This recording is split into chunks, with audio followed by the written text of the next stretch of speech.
Which LCS teams are Worlds ready? JNT and I go over the idea this week of which teams from the LCS actually looks like they won't embarrass us if they make it to Worlds. We'll get into that in a little bit, in just a second.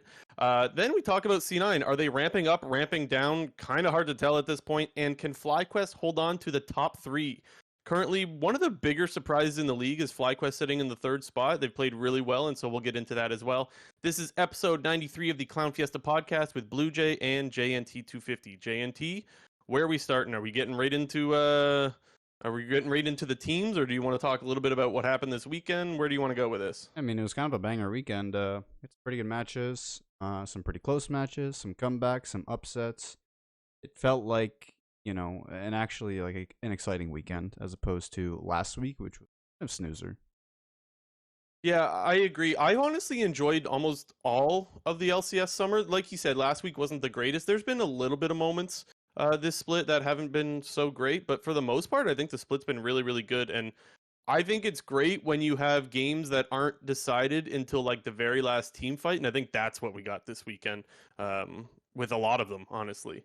Let's just start off the top. Let's start with EG. This week, we want to talk about whether teams are Worlds ready, but before we do that, I guess we're going to first talk about these teams' chances of making Worlds. Kind of going to give them a rating of 1 to 10. Is there anything I've left out there, J&T, as to the explanation of this week's main topic?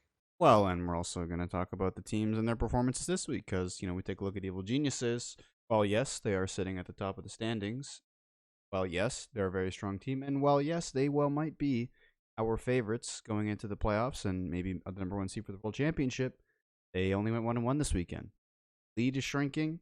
But, besides that, they still look pretty good.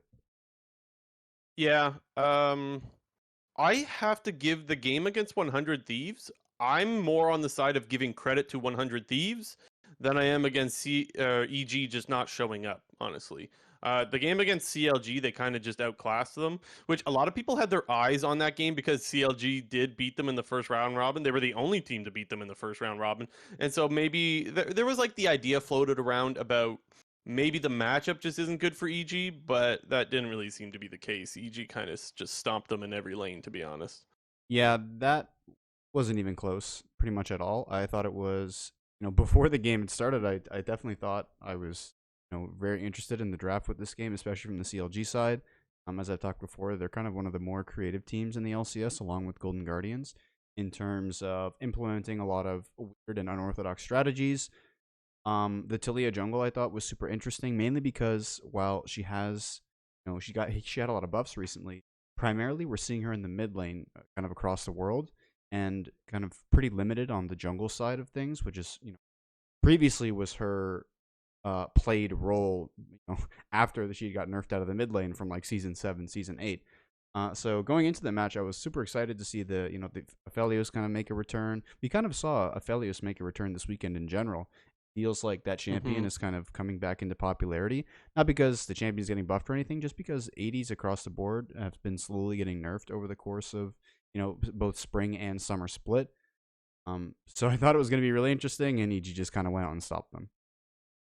Yeah, I guess to add on to that point, we've seen it a lot against the Jinx as well, which kind of takes us back 5 or 6 months, right? When we saw a bunch of Aphelios versus Jinx at the start of the year, or at the start of spring split, excuse me.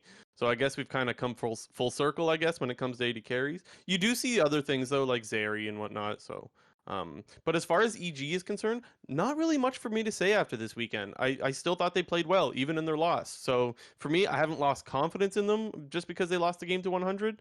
I will say the one thing that I was surprised about was that 100 Thieves was able to keep up with them as far as team fighting is concerned. Because we've said, and lots of people have said this, EG is probably the best team fighting team in the league that we have. And that was one thing where 100 Thieves showed up. And so you just got to give credit to the other side. Yeah, I'm definitely kind of agreeing with you there that I'm not really faulting EG too much for their loss against 100 Thieves because, we'll get into a little bit later, but on the 100 Thieves side, we kind of saw the return of Faker Dage back from his Schalke days where he's kind of just smurfing the game.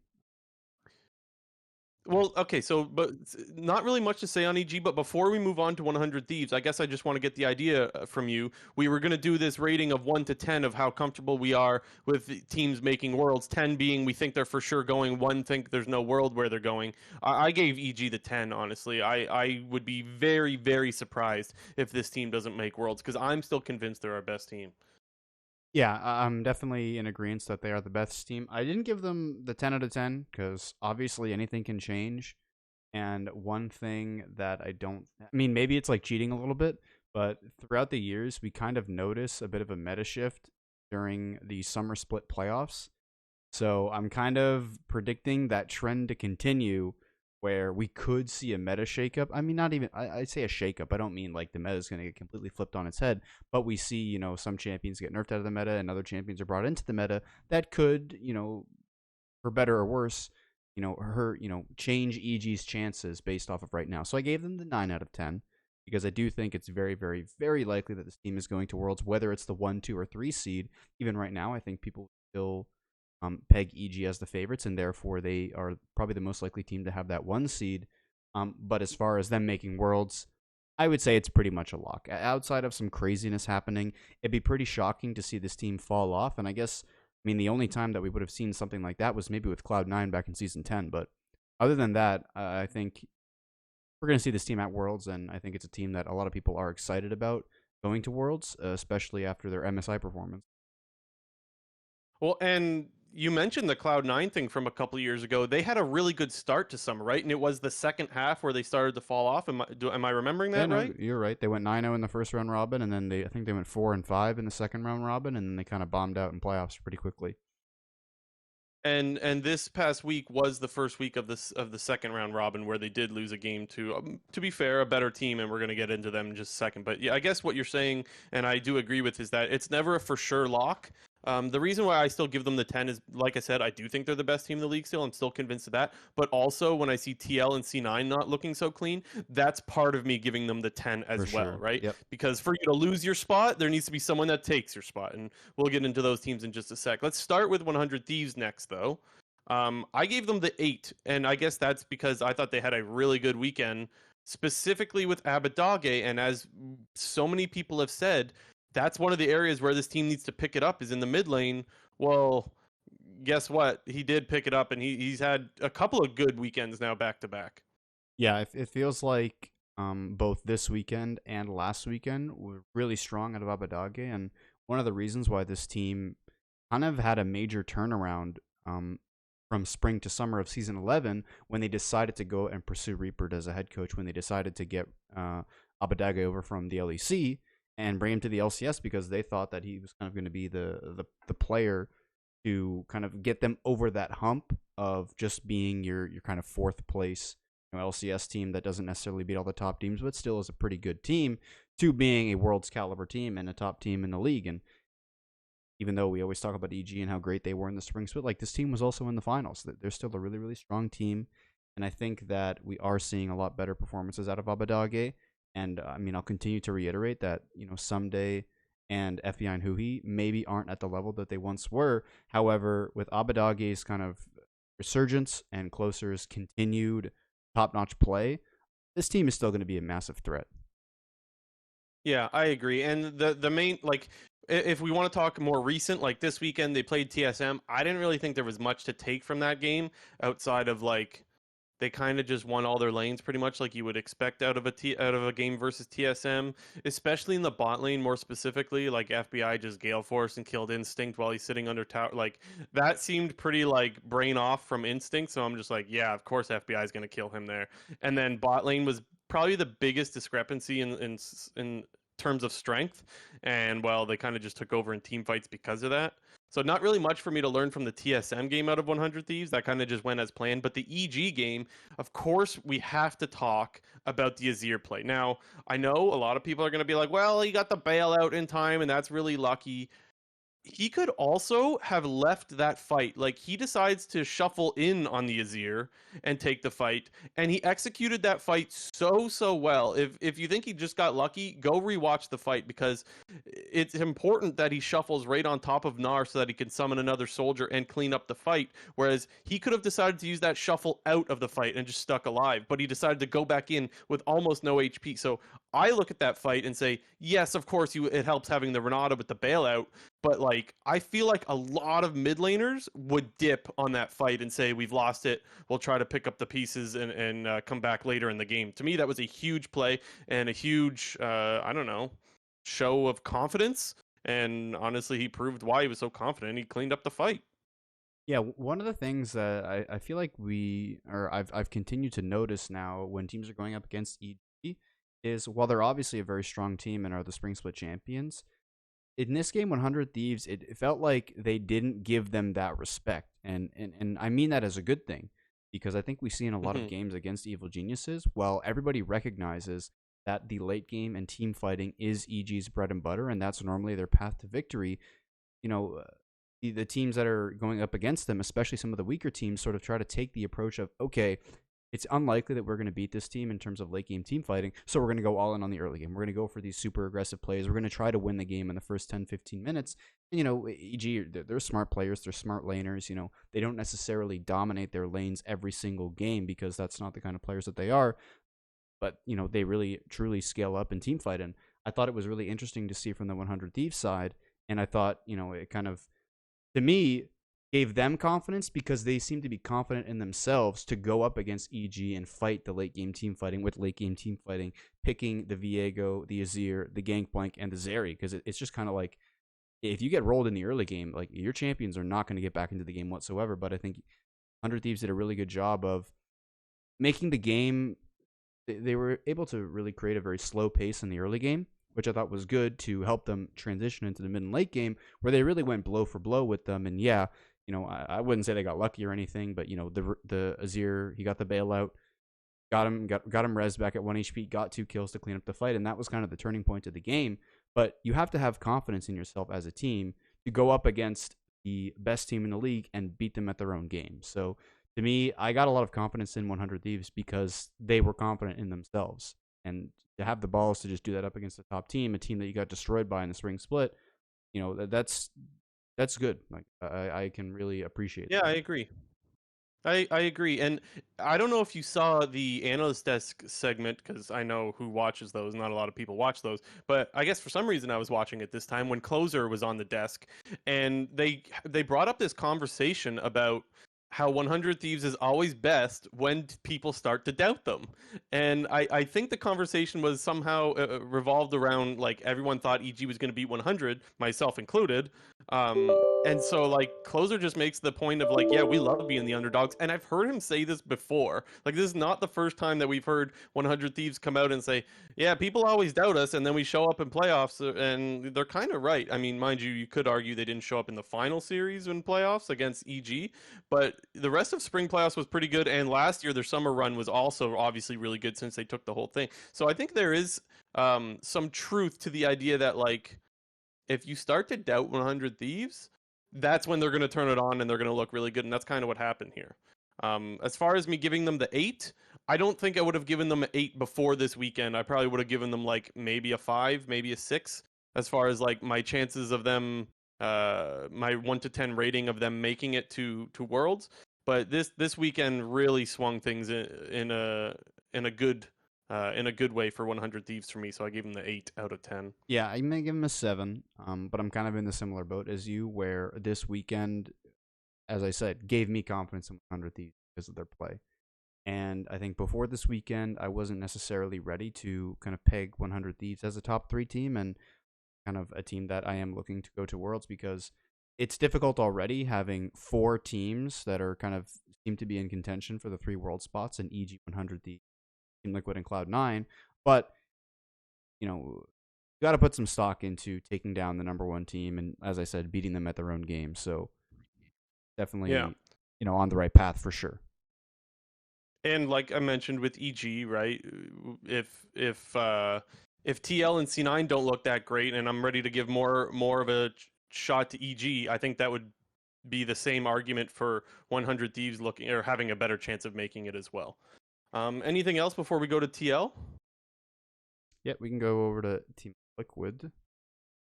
I guess before we do, I just want to remind people if you're new to the channel, if you're on Twitch, remember to hit the follow button.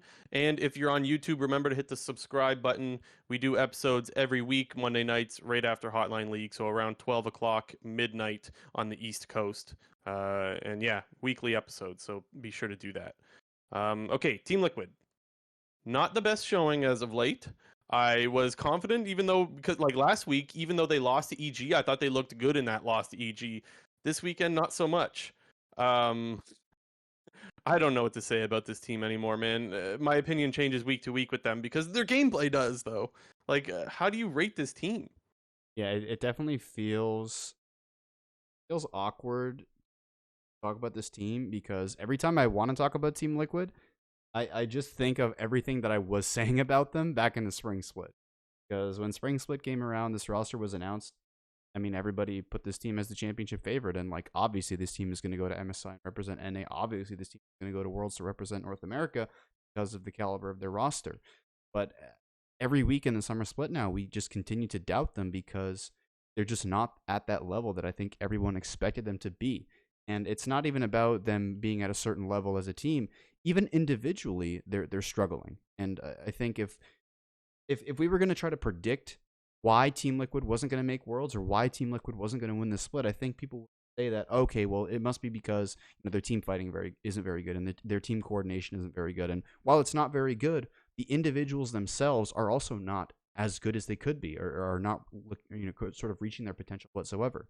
Kind of talked a bit about it last week, but Bwipo and Han Sama are they're continuing to struggle a little bit, especially against some of the top teams. I think this weekend was actually fairly decent out of Bwipo and Han Sama, and normally we're always talking about Santorin and Bjergsen as the two guys that are carrying this team, and I think it's fair to say that this weekend was a little bit of the reverse, where Bjergsen and Santorin really didn't show up in that CLG game, and Bwipo and Han Sama were trying their damnedest. Yeah, Bwipo had quite the good game, honestly. I mean, that was the game against CLG that they ended up losing. To me, like, Yeah, I mean, I'm really puzzled. well, I was Go just gonna ahead. say you could look at the scoreboard of that game and think, oh wow, like Bwipo didn't do shit. He's 1-3-3. But I mean, you watch the game and you watch the picture in picture. Bwipo was pretty much the only reason that Team Liquid was still in that game because he was beating Dokla in the side lane. Against the perceived better late game scaler in the Fiora. I mean, Bwipo was still dominating him in the 1v1 in the side lane. Yeah, Bwipo pretty much said, I think he even said in one of the post game content pieces, like he was just winning that lane and he should win that lane. And like I remember him saying that he should have been more vocal to his team that like guys, I'm winning bot lane right now. Like I just took an inhib. You guys don't have to contest Baron because that's where the game was ultimately thrown to me. I mean, there's a couple of instances, but the big one to me is Bwipo just takes the bot lane inhib and CLG actually had to pull off of Baron, but then TL sticks around like kind of positioning to take a fight, whereas like they have no world where they should be taking a fight there. And that to me is where it swung. But even though Bwipo said like I should communicate to my team more that like we don't need to make anything happen on the other end of the map, I'm not convinced that like those guys should know, man. Those guys absolutely are veterans. They're veterans of the game and should know like our win condition isn't to try to push off CLG right now, who's already gotten off the Baron. Like we're hard winning this side lane. There's no reason for us to do anything, and they overextend. And then as they decide, oh, maybe we should leave, Han Sama runs a different way than Core JJ does. He's about to get engaged by Alistair, so Core JJ hooks to peel for him, and then Core gets caught because he's peeling for Hansama, and as Hansama or as Core gets picked, Santorin kind of sticks around to try to peel for him, and it was just like one of those domino effects where one guy just keeps dropping after the other, and it was like there's no world where they should have even been contesting any of the river vision at all when you already knew that they were off the Baron. So that to me was really like, this is a team full of veterans. Come on, man, you got to know better. Yeah, and I mean, even on top of that, like, you had Bwipo in the side lane matching Dokla taking the bottom hib, and as they're kind of jockeying for position and Baron control, like, Bjergsen is recalling with TP up, and he's taking his recall as Team Liquid is sort of stepping up into their face, and Bjergsen's in the base, and then what was also puzzling is Bjergsen didn't TP back to the fight. I mean, understandably, the fight in theory, it should be over because you got them off Baron. That was the job. You got the bot lane in it, but like that's a win for Team Liquid. They stick around, they overstay their welcome, and CLG just kind of walks at them. And I was surprised that Bjergsen didn't choose the TP back into the fight. He just decides to run it out, and by the time that he gets there, all three members of his team are dead. And fortunately, that was kind of like the straw that broke the camel's back in terms of CLG just taking over the game because it sort of reached that late game nirvana with the side lane Fjord now is winning the side lane versus whatever Graves or Lissandra shows up. Palafox is, 3 out of Mazir at this point, and he just rips through people in one team fight, and the game just kind of ends within like 6 minutes of that Baron. Yeah. And there's some credit to give to CLG. I don't want to do it now because I want to wait for us to get to the CLG section. I don't want to make it sound like CLG didn't have anything to do with their win and that it was all TL playing bad. CLG did some stuff that we'll get to when we get to them that gave them, that I don't think CLG of Spring would have done it, but we'll get into that. As far as the rating of 1 to 10, I'm still giving them a 7. I am still confident they're making Worlds, but that's just in big part to C9 looking like trash again. I know I've said that about the last two teams, but I mean, that's the reason, right? C9, they went 2-0, but they didn't look that great. And yeah, we'll get into them as well. What was your rating for TL as far as making Worlds? Yeah, I mean, I gave him the 6, mainly because we continue to have questions about this team. And I know everybody on a weekly basis is saying, oh, just wait. Week 7, week 8, start of playoffs, like that. Turn around. And if anything, we're kind of seeing a little bit of regression out of Team Liquid. I remember talking about this last week, but if you take away their 3-0 start, they're 4-4. If you don't include that first weekend where they went 3-0, and yeah, I mean, it's not as simple as just eliminating the first week. That's their best week. It doesn't necessarily work like that. But in terms of their recent performances, they're a 500 team. And I think everybody was expecting this team to be dominating the league, at the very least be at the top of the standings within this league, not tied for third place with FlyQuest or one game behind Cloud9, who didn't play with their full roster for the first week and went 0-3 and is since then performing better than Team Liquid. So it's pretty difficult, the situation that Team Liquid's in right now, and there's been kind of very few signs of that they're going to put it all together. And I mean, you can't even say that about some other teams as well, but I'm getting a bit nervous for Team Liquid. I think now is the moment where I'm getting a wee bit like, come on, let's get this thing going. Well, and but as the closing out thing to say about TL, I remember I said this a couple of weeks ago, whenever their last like bad weekend was. Maybe it was the weekend where they almost lost to FlyQuest. Maybe that was like week 2 or 3 or something.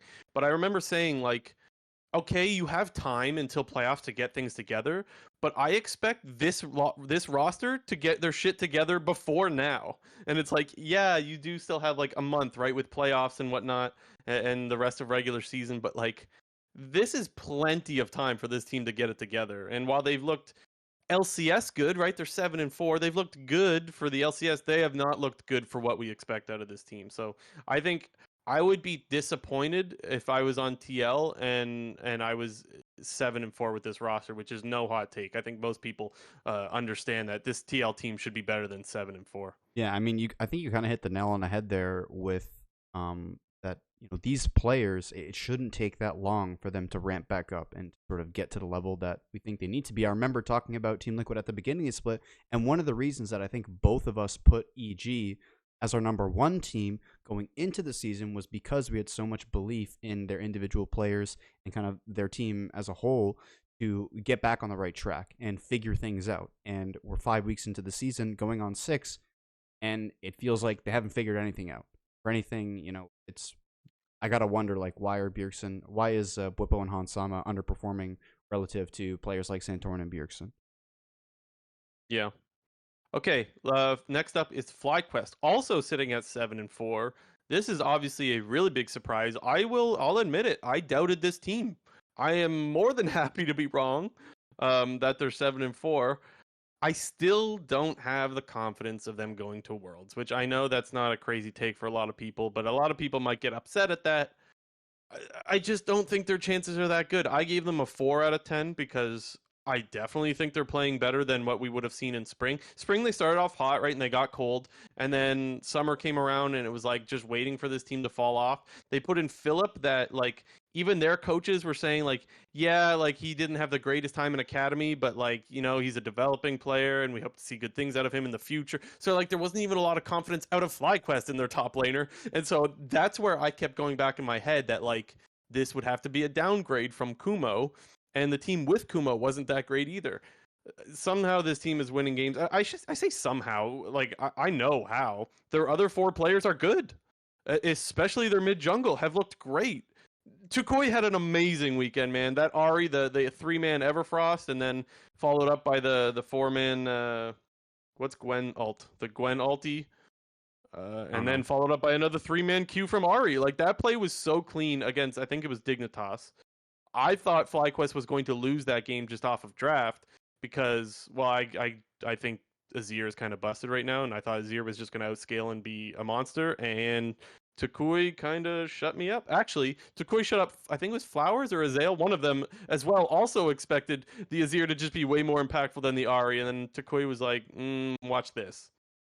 Yeah, one thing for FlyQuest that I think, like, basically, I think the way that the season is playing out a little bit different than how I expected was I was thinking that Philip was going to struggle against some of the great top laners that we have in this league. And to name names, we have Fudge, we have Whippo, we have Someday, we have Impact. And I think he's been sort of able to be a bit of a neutralizer and be, not, as I say, kind of gracefully losing, because I don't think that the rest of the tops in the league have been as good as we've seen in the past. I know we talked about Someday on 100 Thieves, and while he's playing much better, and I think he's a lot better than he was a couple of years ago, he's not having like a super dominant split, and Whippo is not having a super dominant split, and Fudge, this is his first time coming back to top lane in 8-9 months, and I don't think he's looking like the same Fudge who we once saw in top lane. But I think still that Fudge is very, very good. But also Impact. I mean, he's not looking, at the top of his game right now, and I just think that FlyQuest and, as you mentioned, their other four players who seem to be playing very, very well is kind of. I guess what I mean is I was thinking that Philip was going to be a little bit more of a hole in this team, Yeah, and I me don't too. think that top lane right now is necessarily an area that is easy to exploit. I want to point out the game against Golden Guardians where Licorice picks the Kale. And to me, that's a lane where you're like, okay, like you want to punish the Kale. And so you're like, I don't know, is Philip going to be able to do this? Maybe, maybe not. But Jose Diodo said, I will make sure we do this. And that's where, first of all, I think Golden Guardians should have just banned Lee Sin. I remember watching this game. So, for those that don't know, I predicted Golden Guardians to win this game. So, even though I love FlyQuest, I am cheering for Golden Guardians in this game. So, I'm kind of watching it through their lens here. And I'm like, you have to ban Lee Sin here, second phase. You have to. That's what Jose's going to pick. And they didn't. They banned something else, and I was like, "Ah, you idiots!" And then, of course, they just went and they just played top. They just lived in the top lane. They traded 1-for-1 at level 3, so like the Kale ended up getting a kill back, but lost a whole massive wave and has to TP back. And then they gank again, and I was like, "That is how you play around, like playing against a Kale." So like, to me, a lot of it just comes down to FlyQuest understanding what they need to do in specific matchups. And to me, that's Jose Diodo saying, look, I just saw the Wukong pathing bot side. This top dive is free. Like, we're just going to do it, and we're going to do it again. Both times they spotted Pride Stalker pathing towards bot side, and Jose was like, I'm going top, and they went top, and they just kind of took over the game from there. The Kale was useless. And I guess I don't want to get too far into the Golden Guardian stuff because we'll talk about them later. But they don't understand how to like just let Kale scale, man. Like so many times they're just sitting grouped up. I'll get into more of that later. But anyways, my main point being that FlyQuest understands what to do when they are up against specific matchups, and I think Jose Diodo is definitely another guy that you got to give praise. Yeah, Jose Diodo, I think, continues to be the star player of this team. He's like a known pretty good Lee Sin player, and it was no surprise at all to see him succeed on that champion. To get along or to get back to the scores, if I had to give him a score, I think I'd give him a 5. They're the one team outside of the top 4 who I have any confidence in whatsoever to actually challenge the top team. And while I think that quickly, I'll just quickly say this. While I think we thought that Golden Guardians could be one of those teams, To me, I think it's FlyQuest more. Yeah, I have to agree. I would have said, oh well, last week when we did power rankings, whatever it was last week, You had them I put 6, I had them 5. yeah, I put Golden Guardians one spot ahead of FlyQuest, and after this weekend, I regretted that because I took Golden Guardians to go 2-0, and I'm getting too fired up again, man. We'll get to Golden Guardians, we'll get to them. But yeah, I think you're right. I think that FlyQuest, especially after this weekend, clearly is a step above GGS. Um, I'll say because yeah, I don't have anything more you to gave add. them a 4. Oh yeah, I thought I did at the start of the thing. If I didn't, my bad. Okay, next up, Cloud9. Okay, we ask in the title, are they ramping up or ramping down? I would argue down. Well, I don't know, man. How do I decide with this team? Because like, there's some performances where I'm like, damn, okay, Jensen, you're looking pretty good, and then Fudge tries to engage as Kale into the Sejuani with Ignite. Like, how do you get a read on this team about whether they're ramping up or down? I They're can't figure going it out. up, then down, then up again, then down again, and they went They 2-0, went but it wasn't. 2-0, It was like a but it was weird an 2-0. 0-2. Yeah, I mean, The Cloud9. Dignitas one was so-so, right? Their game against Dig was like that could have gone either way. But yeah, Yeah, I mean, especially, I mean, we'll talk about it in a second. Their Golden Guardians game, but you know, Cloud9. I said this before earlier today. Obviously, talking about this now, but Cloud9 right now, they feel like they're playing the TSM style in the LCS, where they just pick late game champions and they prey on their opponent's mistakes rather than winning the early game. And ESM of last year. well, just TS. Okay, Is that what? I guess I'll be a little bit more specific. My personal opinion about when TSM was sort of back in the glory days. I always thought that TSM wasn't a very. I mean, it's kind of known that they weren't a very proactive team, but just thought that their style of play in the LCS was always super successful because they played to not lose and scale and prey on their opponent's mistakes. And that was one of the reasons why they were such a successful team in the LCS. Because let's be honest, the LCS teams aren't that good in the grand scheme of things. And they would always fail on the international stage because they didn't know how to play fast, and they didn't know what to do. They didn't have a really good plan, in the first 10, 15 minutes of the game, which is so important when you're going up against these powerhouses from other regions, where the first 10 to 15 minutes of the game is usually where it's won or lost. Um, so looking at Cloud9 this split, it's super weird, especially obviously since I'm a little bit biased being a big Cloud9 fan, but to see them kind of do a complete 180 on what seems to me to be their just identity as a whole, which is they used to be the team that would always fight for drags, always fight for Rift Heralds. If they lost them, they lost them. If they won them, the game would be over in 22 to 25 within 22 to 25 minutes, because they would have got a quick soul, they would have got both heralds, they would have smashed your faces in, it would have been 10k gold lead. But now it's just, I don't know, they seem a little bit passive in the early game. Their laners don't seem to. I mean, I wouldn't say the laners aren't winning lane, because they're winning lane because they're better individual players, but they're really not. They're really not making a lot of proactive plays happen in the early game. I think is a little bit weird, because when we saw Cloud9 have a lot of success within the league, it was Blabber making a lot of sort of noise in the mid and bot side of the map in order to get the dragons and sort of smash the game and roll the game quickly. And to see them sort of go back to this more reserved style is just a little weird to me. So the comparison, just to clarify, the comparison to TSM is that they're just waiting for the other team to fuck up. Is that kind of what you're getting Yeah, at? pretty much. Yeah. I I didn't really like. I'm not saying that's not the case. It's just not something that really stood out to me. The bigger things that stand out to me are just things that I don't think would happen again. And this is so like C9 apologist, but like, look, Fudge had an awful game on the Kale, and yes, I just called him out for it in a way. But like, do I expect that to happen again? No. Like, I really don't. And especially when, like, I want to point out to, I think it was just last week, he had an amazing game on the GP, maybe it was 2 weeks ago, where he was, like, landing every barrel in 1v9 in the game. And so it's like, it's not like it's what we saw this past weekend is what we've been seeing on the regular, but it does feel like not everything is clicking all at once. And so it's hard to see some consistency out of this team where you don't have everyone performing at the levels that we expect them to. Even Blabber in his interview has said like he doesn't feel he's performing that well right now, and like I don't remember if he was saying he was sick or if he was unmotivated for a bit, but like it sounds like he wasn't playing the game as much, which is a little bit like a your mid summer season or summer split rather, like kind of should be playing the game. And then you're not sure, like there's so many question marks. You're not sure about how Jensen's gonna play because Jensen again has only been back for like 5 weeks now or 5 summer split weeks.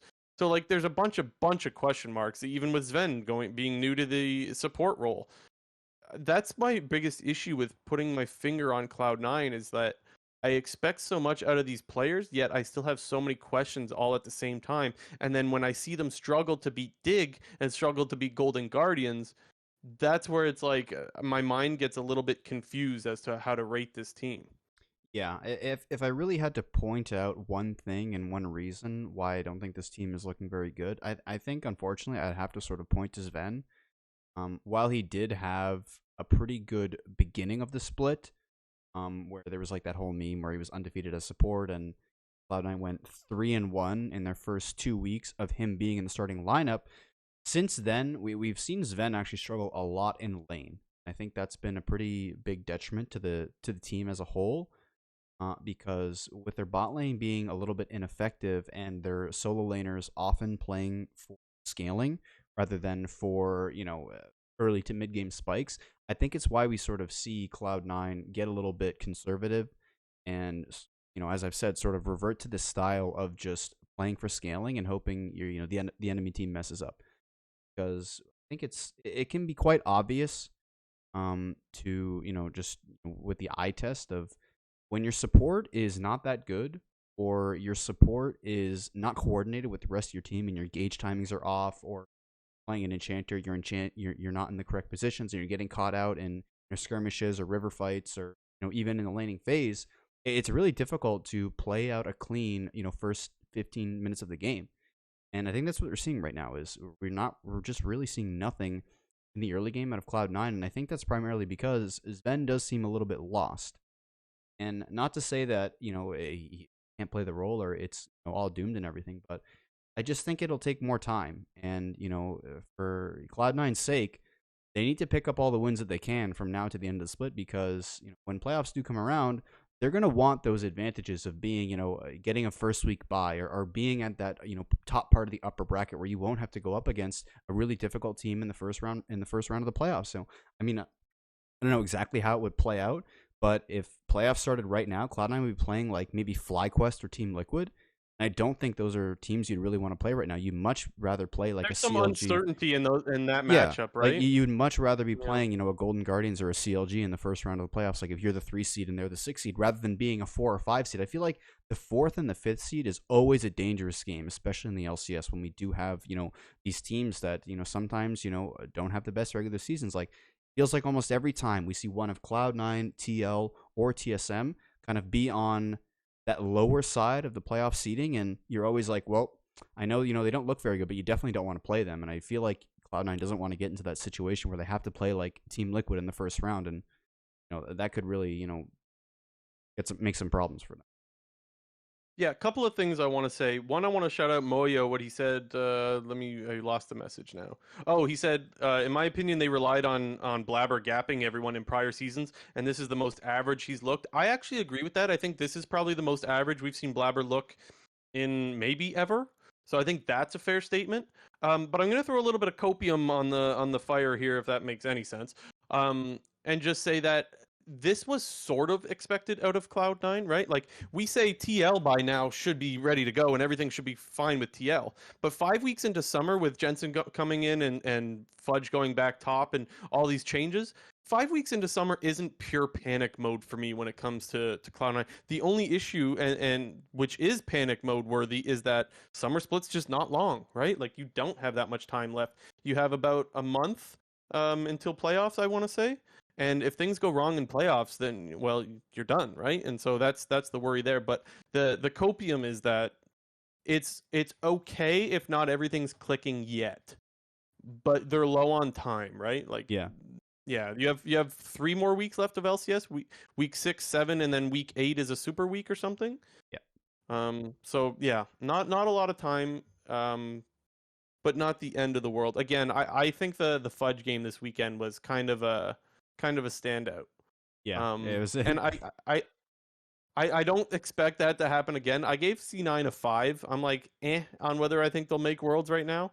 Because I had a lot more confidence in them making Worlds at the start of the split, because I was like, they'll be fine. But I'm a little bit worried now, especially with 100 Thieves ramping up, EG looking amazing, and TL just being TL, I guess. Yeah, Yeah, I have him at the I'm giving it 6, a 5. but I'm kind of on the same line of thought. One thing that I will say, going back to Blabber, is um this really isn't the meta for him, or at least it isn't the meta for him to dominate the early game, because we're not really seeing, the meta in the jungle right now is not, about playing for yourself and full clearing camps and scooping up as much gold as possible. We're not really seeing the Graves, the Nidalee, the Olaf, the Hecarim Udyr, the really, farm heavy style junglers. In the meta, we're seeing, primarily a lot of team fighters, Diego, Xin Zhao, Poppy's now a big one. We're even seeing, very limited, some J4. I just think that Blabber is very, he's been known for his mechanics and his ability to kind of just, take over the game by himself.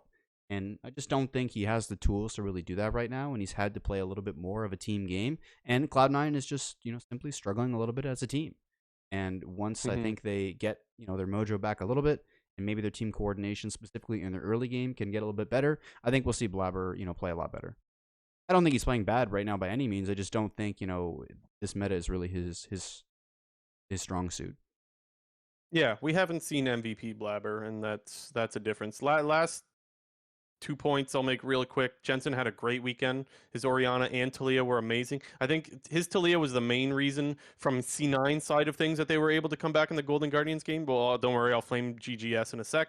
And the last thing is Fudge, press tab, you idiot.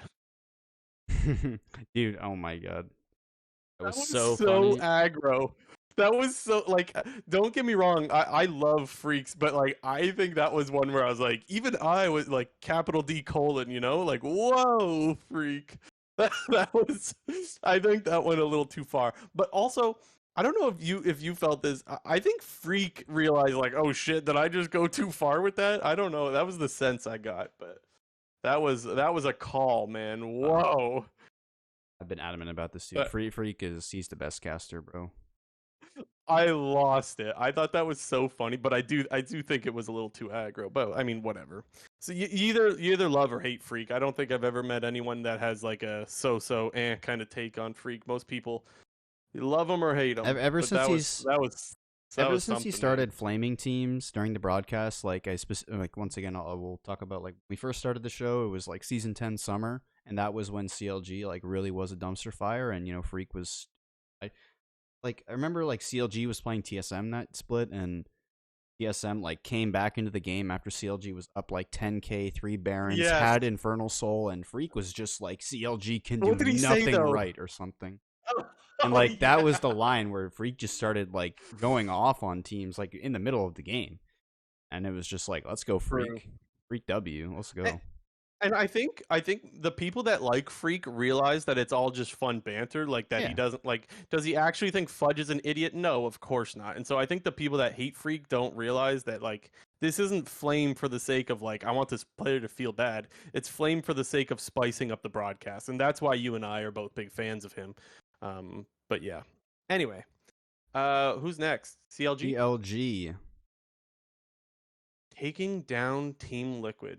Okay, let's start with that game because even though because I mentioned earlier that like TL did a lot wrong in that game, and I wanted to get to the stuff that I thought CLG did right.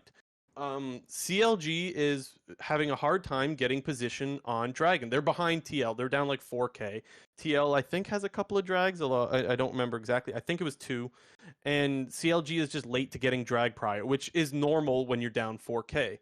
I think last split, CLG tries to contest that drag and tries to go through Dark Vision instead of what they did, which is they just said, guys, you want to just go Baron? They'll have to follow us, and you get to fight on an area where you get there first and you get control of the area. That to me was probably the biggest difference maker in my eyes as to what we saw from CLG this weekend that we wouldn't have seen from them last split. I thought that was a really smart play. And then obviously the fight was just really well executed. Luger had the really, really nice MF ulti that well, it roasted core, but it roasted quite a few players on TL. Forced out the hourglass from Bjergsen, I think it was. Just a really good fight from CLG. A Yeah, little bit of luck as well. Contracts lived with like 1 HP. Poom lived with like 1 HP. But regardless, to me, the things that make a team good is the decision making. Even if they got a little bit lucky with to live with 1 health, that fight doesn't even get lucky if they decide to contest drag instead of fighting the fight where they decide. yeah. I just thought that fight was so funny because like Core GJ was out of the MF ulti. Like he made it out with about like 300, 400 HP after like taking his own HP bar. And then he like hooks in a guy, and obviously when you're playing Nautilus, like when you hook a guy, you kind of hook yourself as well. And He thought he he was out ran. of it. I know, but like Yeah. he got like sent back into the ult, and he just I don't know. It was just really funny. Yeah. No, he thought he was out of the MF ulti, and he's like, "Oh, there's a Zir that's gonna clean up our team. I better hook this guy." He hooks him and just kind of pulls himself back into the ulti and dies. Um, yeah, that was kind of like unlucky, I guess, as well. But again, got to give credit to CLG. That they actually looked pretty damn good in that game. I guess a little bit of well, I don't know. Let's just say it. Dokla kind of got shit on in the game against EG. Not all of the deaths were his fault, but it's hard to defend a guy that's like, what was he, 070 or Yeah, he something? Like was there were secret agent perks made a he got outplayed. Yeah, he got outplayed. And again, some of them it's just like they roam up topside where you have no vision of them and they end up diving you where he has no chance. That does happen, but not all of those deaths were that way. And so I feel like that was a game that Dokla probably wants back. yeah, and especially after CLG they got shit on by EG. I don't think that anybody was super concerned with them going into that matchup against Team Liquid. We even said it last week, like it was kind of a free weekend for TL. We thought, and going to be a really difficult weekend for CLG because Team Liquid was playing like TL played Immortals and CLG, and CLG was playing EG and Team Liquid, and I feel like went into the weekend with these expectations of like, oh, CLG, like they're gonna lose, but that's fine. That's not a knock against them, but to kind Mhm. of grab that victory against TL, especially after you were down in the game, as you mentioned, they decide to make this, which pretty much turned the game on its head, and as you mentioned, a decision that they probably wouldn't make, last split, or even maybe I guess it would be last split because they started out 3-0. I can't say the beginning of the season. They actually looked pretty good at the beginning of the Yeah. season. But it's weird. CLG, they had a good start, a rough middle, and they seem to be, towards this, I guess we can call this, we're beginning the end of the split. It was a good look, I think. Yeah, and look, I'm not going to pretend that I think CLG is all of a sudden a top team. I still don't think they are. I just know that they're no longer a bottom team. And that's a big win for this org. Holy shit, do they need to not be a bottom team? I guess more specific, we got to give some praise to Palafox. He had a great weekend. We've been pretty what's the word? Um, Harsh. critical of yeah, harsh critical of his gameplay. And honestly, I don't think it's unfair. Like I don't think he was playing particularly well. But this weekend he had a great weekend, and so you got to give credit where it's due. He did outplay Bjergsen. He said on Hotline League tonight that like I just win that lane all day. Like Lissandra does, they have no business picking the Lissandra into a Zir or something like that. I think he said. So he was kind of like downplaying it a little bit, but still, man, like I don't know. Regardless of how lane went, he still had some really nice team fight plays as well. And so I think he was kind of being a little too humble because he had a great weekend on the Azir. Yeah. I mean, Bjergsen was pretty AFK in that game on the Lissandra, and one of the reasons why that was just kind of a weird game in general out of Team Liquid, because Bjergsen and Santorin just looked so ineffective with everything that they were going for. Few roams that they made bot lane. TL would bring four. I think they went 4-man bot lane 2 times, only resulted in 1 kill, and the 1 kill that they did get was Santorin yoinking the kill from Draven, who would have gotten like a bunch of stacks at like level 4. I mean, obviously it's not a bunch of stacks, but if you cash in, like, get a bonus, 400, 500, 600 gold in the early game as a Draven in the laning phase when you're playing Draven Nautilus, a very strong lane. Did cash out later They anyways, did, though. yeah. I Just mean, he, for he the he did get that fat. I think it was like 12 or 1300 gold cash in later on, but you really want that early power from the Draven with the bonus gold in the early game. I feel like if Hansama yeah, would have got true. that last hit, I don't know exactly remember. I know it was level 4 or something, and Santorin and Bjergsen came down for a Yeah. 4-man play. They got the kill. I feel like if Hansama gets that kill, maybe they can sort of win lane a little bit harder, and that just sort of changes the outlook of the game a little bit. But it's was just super weird, other TL than did still win the lane. I think your point is that they would have won it harder, right? I exactly. think they got one kill. They ended up getting dragged prio early because of those kills, and they were up, I want to say, like 10, 20 CS around like Herald time. Did I write it down? I might have written it down. I don't think I did. I remember looking at it though, and the bot lane was winning for TL. So that was one area where it was like, maybe they should probably take over this game with the Draven snowballing a little bit, but I guess it wasn't that much of a snowball without the kill going onto the Draven, which I think is your point. Mhm. I gave him a 3. Um, yeah, like I said, I still don't really have that much faith in this team going to Worlds, but you could definitely see the improvement of this team. And I know that's a whole bunch of copium bullshit, but it's true. This team is no longer pure dog water, and that's a win. So Yeah, I gave him a 3 as well, but as we kind of mentioned at the beginning, important thing with CLG are not a bottom team. And although I remember saying this when CLG initially was doing very well, like, hey, don't forget, CLG had that really good split at the summer season 9, and then they went back to being a terrible team once again. To me, what we've seen out of this team so far, especially with the way that they've built the team, seems to be much more positive and can be more long-standing than that previous season where they pretty much just had Power Evil smurfing on people. Actually have, good players who are improving. Main people to talk about, in my opinion, Luger, Palafox, sorry, not Palafox, Contracts, and Okla. They're all getting better and they're continuing to improve, and that's the most important part. yeah, Golden Guardians now. Yep, the good old Golden Time. Guardians. Time for the flame to I come get the out. flame, right? Yeah, Yep. I get the flame because I put so much freaking confidence into this team. And I guess we got to start with the Cloud9 game because that's where the flame is really deserved. I just think this team has awful instincts. This is true for every team, but I think it's more true with Golden Guardians. If you were allowed to just pause the game like every once in a while and be like, "Guys, what should we do here?" Golden Guardians would be exponentially better than any other team. It's just like their instincts are so shit, and they're like, "We have to continue fighting." Where it's like, "No, you don't. You don't have to continue fighting." Like, you have you have Stixay. Once you start throwing, Stixay just wastes his stopwatch in the middle of a fight that's Oh, that already lost. I'm was like, you're dead there. So that's a weapon that you really need as Twitch, by the way. And then he uses Flash to dodge the Nautilus hook, and then they only pick up the Nautilus, which gave them nothing. I'm like, well, that's another cooldown that you're gonna need later as a Twitch, and you're not gonna have. Um, they're like trying to siege, but I their wave management when sieging is also awful. Like the timing on trying to move up a Baron wave into it's never on point with like sieging at opposite ends. They're never on the same page. They don't know whether they want to fight or not.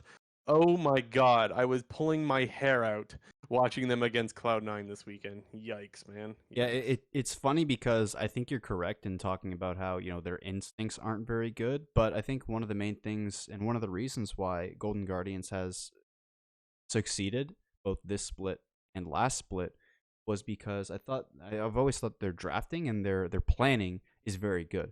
I thought Golden Guardians in Yes. terms of going into this game after Champion Select identified exactly what they needed to do to win this game. And I thought that, at the time watching the game, I thought that even though they were giving up a lot of these early dragons and, they were deciding to give up dragons, third second Drake for Cloud9, third Drake for Cloud9, putting them on soul point, giving those up for pressure in the side lane, Rift Heralds, towers, open inhibitors. I think that's the problem we sometimes see with lower tier teams is unwillingness to sacrifice, potentially, the late game scaling or winning the game and winning the game and winning the lanes right now. Because once again, you could see out of Cloud9, like they were playing for the late game. That was no surprise there. Like they picked the Zeri, they picked the Kale, they picked the Xin Zhao. It's quite obvious that they're playing for late game team fights. I think Golden Guardians, they do exactly what they need to do. They camp the Kale. They get the Kale down early in the game, and they use that to sort of flip the map on its head, and then send all the pressure to the bot side of the map. And they no, I can't. They can leave Licorice on an island against Fudge up against the Kale because he's not a threat, and he won't be able to roll over him because he's so much stronger than him, being 2-0 up on kills right at the beginning of the game. But as you said, they kind of just fumbled the bag. Like, Ixay is wasting important cooldowns when he shouldn't be. Golden Guardians getting too aggressive to chase extra kills. They tried to basically win the whole game in one team fight, and that one team fight to talk about is the one that happened around Baron, where Golden Guardians just like really overplaying their hand and they're chasing into Cloud9's jungle, trying to run down. I don't even remember if it was like Blabber or if it was Sven or something, who were like 1 HP. They're running into Blabber the was already dead. yeah. I don't remember who it Blabber was, was the but one that Blabber was the one that came back alive after the oh yeah, Herald yeah, fight, yeah, and yeah, as Fly is still chasing, yeah. Blabber's like, "Okay, I'm just gonna clean up everyone here," and I'm like, "Oh my Yeah, god, like the man!" scoreboard, I I think the even think scoreboard like was 2-1, and then the fight happened, and the scoreboard was like 6-1, and then you look at the scoreboard again, and it's 6-4, and Cloud9 is pretty yeah. much just like right back in the game at around 16, 17 minutes, and they smartly stall out the game. They take the objectives when they need to, and then Fudge just is playing late game Kale. Yes, he had a really shit early game, and they should have lost that game, but he's just playing late game Kale at that point. Yeah, that was a very embarrassing play for Golden Guardians to continue that chase as far as they did. I will also say that Cloud9, it's also even more embarrassing that Cloud9 shows them the next day what to do when you fall behind on Kale. Just put Kale in a side lane and let her sit there and farm up, man. That's one thing that Licorice would not fucking do in the game against FlyQuest. So it's funny how like they suck playing the Kale top, and then the next day they're shown exactly what to do when you fall behind. On top of that, in the game where they're playing the Kale versus FlyQuest, why in the world is Pride Stalker pathing towards bot when the other team has Lee Sin, man? Like that to me, someone on your team has to say, guys, they're probably gonna try to die. Like, is Licorice not like, hey, I think they're probably gonna dive me early because they have a Lee Sin and I'm Kale. Like that I know that sounds hindsight, but I feel like that seems pretty obvious. um, yeah, so that was like I didn't get that whatsoever. I thought for sure you would have the Lee Sin start bot side and path towards top because that's usually it's going to be around level 3 where the Lee Sin goes for the dive. But you have a Wukong there, so you could actually protect your top laner for those early levels until Kale can get 6, right? So that was something else that also didn't really make a lot of sense to me. And then also in the game against Cloud9, they dropped the Herald top where like even freaking Kobe on the cast were like, I'm surprised they dropped that Herald top because Kale's going to be zoned off from all these waves if you just let the tower stay alive. And I was thinking the same thing. There's no world like you're going to get that tower anyways. Why are you dropping Herald there? So like that's where I'm like that's one of those moments where I'm like if they could have paused here and said, "Should we drop Rift Herald?" They all would have said no. But their instincts are like, "Let's drop Herald. We can get the whole fucking tower." And it's like, "Well, you're going to zone Kale off the whole goddamn waves actually, not just wave, multiple waves if you don't drop that Herald." So I think I got all the flame out of me there. Yeah, it Yeah. was you kind of saw like as you mentioned with the Kale that Golden Guardians played against FlyQuest, and then when they were against the Kale, it was kind of two completely different strategies, as you mentioned. Like when Golden Guardians got behind on Kale, their first thoughts was like, okay, this guy's super useless in the side lane, no point in sending him there, so we're just gonna have him come team fight with us. Well, now you're team fighting with a very weak Kale who's not providing any damage, is really only useful for his ulti, and he's continuing to not get strong because he's not getting resources because he's not in the side lane. And with Cloud9, once they kind of recognized that Fudge was just like completely fucked, and I mean, that was after, as you mentioned, he died twice, they took the top tower, pretty much, and Cloud9 was fighting around third Drake, I think, at that time. They just were like, Fudge, go sit in the side lane and just completely soak up waves. And at that point, I think he was, at one point in the game, he was down 50 CS, I think, at like 13, 14 minutes. And Yep. 5 minutes later, when that third Drake fight happened, I think they were even in CS or maybe within 10 CS, and he had taken their top tower. I just think it was really weird how kind of saw like a tale of like two different tapes there with Golden Guardians Kale and then them playing against the Kale, and it was just like kind of a huge mess. Yep. I was disappointed. I gave them a 2 out of 10. I think their chances of worlds are pretty much none, but I didn't want to give them a 1 because I gave 1 to everybody else below them, so I gave them a 2. Yeah, I mean, I gave him the one. I mean, I gave him the. Yeah, I Fair just enough. had to do it to him. I'm Sorry. not going to argue against it. All right, next up we got Immortals. Definitely looking like a different team. Okay, yeah, sure. They're not going to Worlds, right? I'm giving them a 1. I think they've got a long ways to go before they're a Worlds contender, but definitely not as trash can tier that we would have had, what, 2, 3 weeks ago? They're looking They're pretty looking good. better. I mean, they beat Cloud9 last week. This week obviously they lost to Team Liquid. Kind of got, they didn't get annihilated, but it wasn't Even necessarily. against TL, so I have a hard time judging the game against TL because TL kind of just drafted for late, right? They were like pure scaling, right? And so they were kind of giving up everything. But I still think that I feel like Immortals 4 weeks ago still would have found a way to not get any of those dragons that they got, to not get that small little gold lead, to not get Rift Herald. So like, I'm like, okay, FlyQuest, or excuse me, TL kind of gave it to you guys, but also good job anyway. Yeah, but even in It was, those even in those games where one team once again is obviously playing for late game and very apparent that they are doing that, I still think it's kind of bad to see opposing teams play equally slow. Or I mean, Immortals wasn't necessarily playing slow, but it felt like they were playing with no urgency to try you know, to get a lead in the game or to try to snowball some sort of fashion. Because as we saw in the game, TL's comp just reached a certain point where you literally couldn't kill a single. Ansama was just, I feel like every single team fight just healing people on repeat. You have the Swain who's never dying, who's healing. You then have Seraphine who's healing him up. You have Alistar as well, who's probably one of the tankiest support champions in the game. And then you just have Whippo scaling on Gangplank. So it was just kind of a weird game plan out of Immortals. Not because they look terrible by any means, but because they just had no urgency with it. and But I want to shout out Moyo once again in the live chat saying Silas into Swain and Ali is completely bonkers. That is true. That's one thing that Immortals did have going for them. And also, I think Palafox said the same thing on Hotline League tonight that, like, he's like, man, I wish I could be the Silas in that game. Like, that is like a dream Silas game. And he's kind of right. But I do still think that it is like huge as far as like scaling is concerned. For the most part, it's still in the favor of Team Liquid regardless. But yeah, I guess I shouldn't skim over the fact that they had to Silas into what is a really good matchup for him. yeah, but I mean, part of that is you have a very powerful champion who can take all these powerful ultis, and you got to use that. They didn't Yeah, really.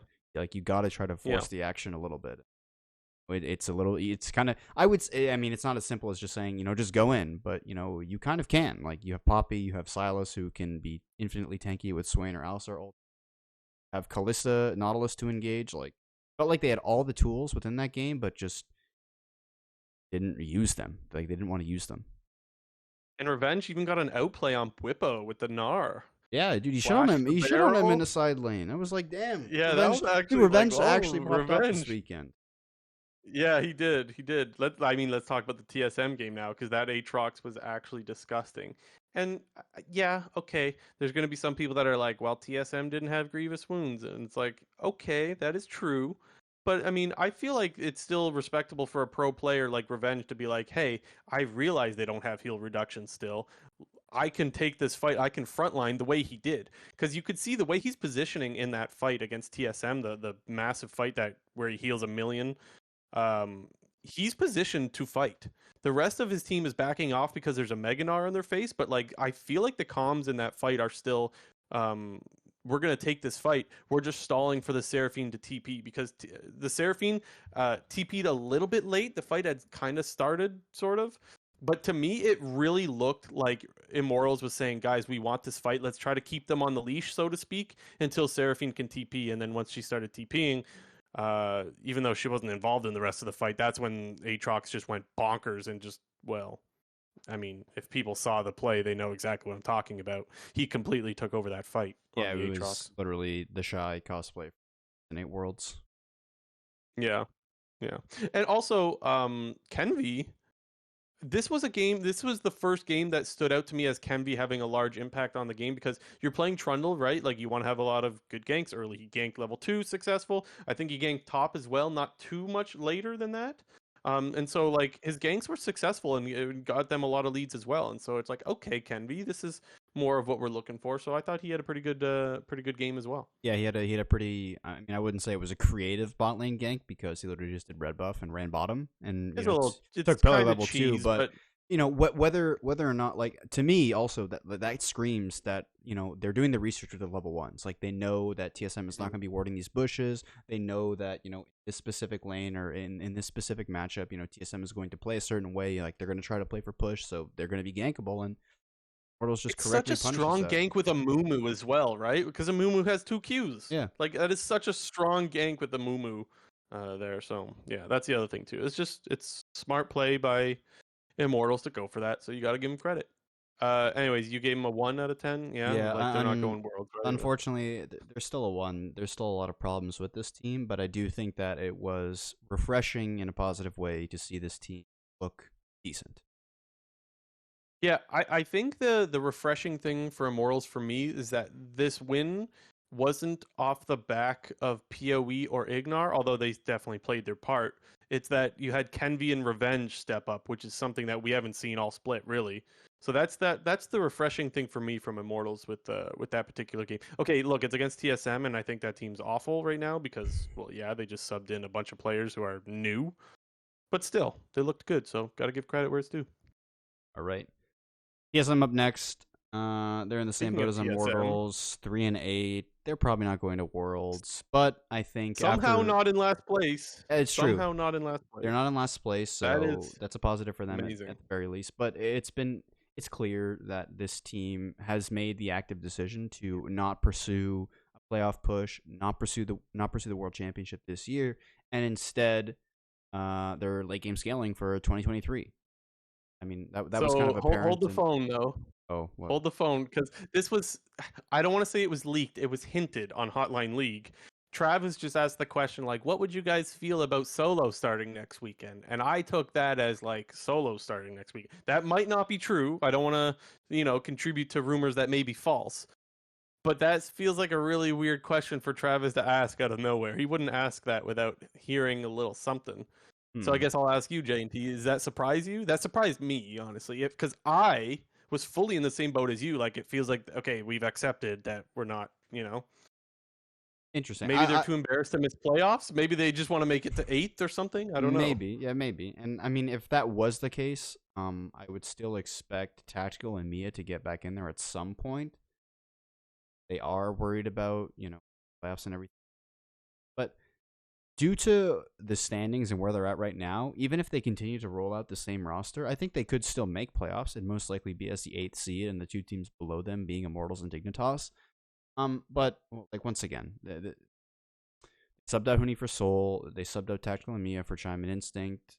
They were pretty active in saying how they want to put themselves in the best position moving forward, especially with their young talent, and looking forward to their academy team and their main team for 2023. And while they didn't look good this weekend at all, I mean, they got shit on by Immortals kind of, and they got shit on by 100 Thieves. It's the little things that you have to look at with TSM and sort of take the positives away, because I mean, unfortunately, this year it's just kind of a shit show. But what can you do? Yeah, I agree. I don't have much to say on TSM. It's a fight. It's a dumpster fire, and that's kind of what you expect when you sub in a bunch of. I don't even know. Is it fair to call Soul Academy? Wasn't this guy an amateur like not even a year ago? Yeah, I mean, yeah, I mean, he's a really really fresh I player. wouldn't even call him an academy player. And Arxie in the chat says actually I think that Dig can beat TSM. I would 100% take Dig over TSM. I guess I don't have much to add on TSM. Do you want to go right into Dig? Yeah, I mean, We know TSM's bad. They're struggling. What else can you say? yeah, I mean, fortunately for TSM, there is one team that is below them in the standings. Big is 2-9. But I think we're both of the opinion that this team isn't as bad as their 2-9 record would Their record. indicate. Right. And obviously that statement can be kind of just dismissed as, well, I mean, they lost 9 games, like they're clearly not that great of a team, but they've also been in a few positions in a couple of games, to win some of these games. You can look at even both games against Cloud9 this split. They had them, they had them in some deep waters for the first 20 minutes of the game. Yeah, they ultimately lost the game, but it feels like this is a team that is actually kind of, it can be a little bit of a threat. Yeah, like Both of their games this weekend against Fly and C9, both of them were like decided on the very last team fight. Um, the one against C9, that's well, first of all, they're like losing to C9, and Gamsu has like a really nice flank. Now, I didn't think Gamsu had that great of a game, to be honest. But the last fight, or one of the last fights, I should say, there was like a really nice Gragas flank, and they ended up coming back in that game. Like, okay, like this is a team that isn't just going to fall over and die. That was a really nice play. I liked it. And then I guess against FlyQuest, they start chasing Ari as like the rest of FlyQuest is like, hey, you guys just want to finish Elder, and so they chase an Ari, which, as we all know, Ari can just ulti, very mobile champion. And then FlyQuest picks up the Elder and then cleans up the rest of the fight. That's where I'm like, oh man, Dig, like, come on, you got baited by chasing Ari. To be fair, the Ari kind of flanked and they almost had her picked, but still, I don't think you can chase that far and just disregard Elder. So that was kind of shit. Uh, Even after they came back in the game against Cloud9, like just a slight misexecution off of Blue playing the Azir. He goes for the Azir shuffle on both of C9's carries, which both of them didn't have flash, by the way. And he kind of missed both of them. I think he barely hit Jensen, but didn't scoop in the direction that he wanted. He barely missed out on Berserker. Man, like two games that are winnable, but just come up as more losses, and that's like you said, that's 2-9 now. This team is not that bad, but holy shit, do they find ways to lose games? Yeah, I really like the Poppy Azir combo. Like that combo seems like so much Me fun to too. watch in pro play. Like especially this weekend, I feel like 3 games we really saw the Azir and the Poppy shine as sort of a duo where you can sort of as Azir is scooping them. Obviously, the wall acts as a wall, so you can instantly stun right off of that, and you don't really need to worry about one sort of aiming your soldiers in a position where you know they're going to land after the knockback from the wall, and you just have to worry about, okay, they're right here right now, I just hit them, they're stunned, as opposed to, because there's a little bit of a gimmick, and when you're playing Azir and you're shuffling people, part of it is you have to use your EQ most likely to get in to shuffle them, but then you also need the backup soldiers to spawn in to start smacking them right when they sort of get down off the wall. But the whole Poppy Azir combo just seems super strong, even in that game against Cloud9. Like you saw it, I think 2 times where Blabber just pretty much gets one shot off of Blue sliding into these Dragon team fights and River slamming him. Yeah. The bigger standout, if you will, from this weekend is still for me, it's still Gamsu, to be honest. I know I said he had a nice flank play on the Gragas against Cloud9, and he did. But even in that same game, there's like a fight that sort of starts to break out around Dragon, and he TPs to it where it's like there's no Dragon even up, and the fight is already being peeled off. Like it was a really bad TP where he instantly has to flash out. So now he's wasted his TP, and you just gave Fudge the lane for free to free farm and to take a plate or something like that. And then what was the other one? Oh, the other one is I think it's either Herald or Baron fight is about to start, and he throws his ulti at the blue buff to steal the blue, and it's like your whole team just rotated over to, again, I don't remember if it was Baron or Herald, but to take that fight there, it's not worth throwing out your ulti to maybe steal blue when you need that to win the fight. Like Gragas ulti is important, man, in team fights. It is huge. And so that was another little bean soup moment where I was like, oh god damn it, Gamsu. Didn't have the greatest weekend. Yeah, I feel like this AP Gragas with the Night Harvester Archangels, or at the very least the Archangels, kind of very mana AP focus build, to me feels like it's better in theory than in practice. Because I remember initially Not a seeing fan. this. Well, I remember initially seeing it, kind of the first week that we saw Gragas come back to the top lane, where they were doing the Night Harvester build after the item got buffed with the Archangels. And I was like, oh man, this shit looks really, really strong, because Night Harvester is already, it's a great item. Build the Archangels to one, have great sustain in lane, which Gragas already has, and this is kind of like further building upon that. But after watching it, specifically in NA at least, I mean, maybe it's just an NA thing, but Gragas just seem pretty useless in the mid and late game. And I think part of it is because with the more AP focused build, they're not as tanky, and top lane really right now is just not super important unless you're playing these like monstrosity late game scaling champions, which really kind of only seems to be Gangplank, Fiora, and Kale. Other than that, it feels like if you're not playing those champions and you're not playing to scale, you're kind of just on Gnar duty or like some sort of tank duty. because it really feels like top lane is super important right now in terms of engaging and forcing and getting position around objectives. And I feel like the Gragas, the AP version, where you're kind of just throwing out your Qs, seems to be not as strong as I thought it was going to be. So Gamsu's been kind of stuck on Gragas duty for like 3 weeks now, and I would like it if he was not. Mm. I don't mind the Gragas pick because I do think there are comps where I think it's very good. Like sometimes you see the Jinx Tom Kench, and like yeah, it was one of their games this weekend where like the Gragas had a lot of good targets for it, and there was just way too much. Which game was it? There was way too many abilities for Tom Kench to devour that like when you over what like okay if you have Azir and you have Gragas and you have Lee Sin, that was one of their games, like you can't devour the Jinx with all those. You have the Lee Sin kick, you have the Gragas or the Azir sweep, so like one of those abilities is going to force out, which allows one of the other abilities to be able to just kill Jinx. And so a lot of the times I like it against the Tom Kench, even if really good Gragas is what they'll do is a lot of times they get their position, the ulti in between the Jinx and the Tom, and it separates them, and so the Tom can't devour the Jinx, which is something else that works really well. So there are times that I like the Gragas. One of the issues that I have is I think top lane is just our worst role in North America. And so maybe Gragas or any champion for that matter just doesn't get the best of representation from North American top lane. What do you think about that? Is top our worst role? I think it's mid. Really? Yeah, I mean, I would have said mid last split. I think mid laners are looking a lot better. yeah, I think maybe it's swung a little bit more to top this. I'd have to think about that, but I mean, I did make the point earlier that the best top laners in the league aren't playing as well as. So Hmm. maybe that will change moving forward. But I mean, I guess I would have to say it's pretty close between mid and top at least. Yeah. Okay, well that's it. I have them as a 1. They're not going to Worlds. They're 2-9. Yeah, yeah. Even if they made a playoff run, like you can make it because it's top 8. I still don't see them making a run in playoffs, even if they did make it. Although I think that would be cool. That would be one of the cooler stories because 10th to making a run, that'd be sweet. Not counting on it. As for the topic that we teased, if you will, at the start of the episode, we're gonna get into which LCS teams are Worlds ready. Meaning, if they went to Worlds right now, I guess let's define it. From my definition of Worlds ready is if they went to Worlds right now, they wouldn't be an embarrassment. Meaning they would either they would move on from groups or they would go like 3-3 and not make it out. That's something that happens. I don't think that's an They got embarrassment. to put up Or even something there's respectable.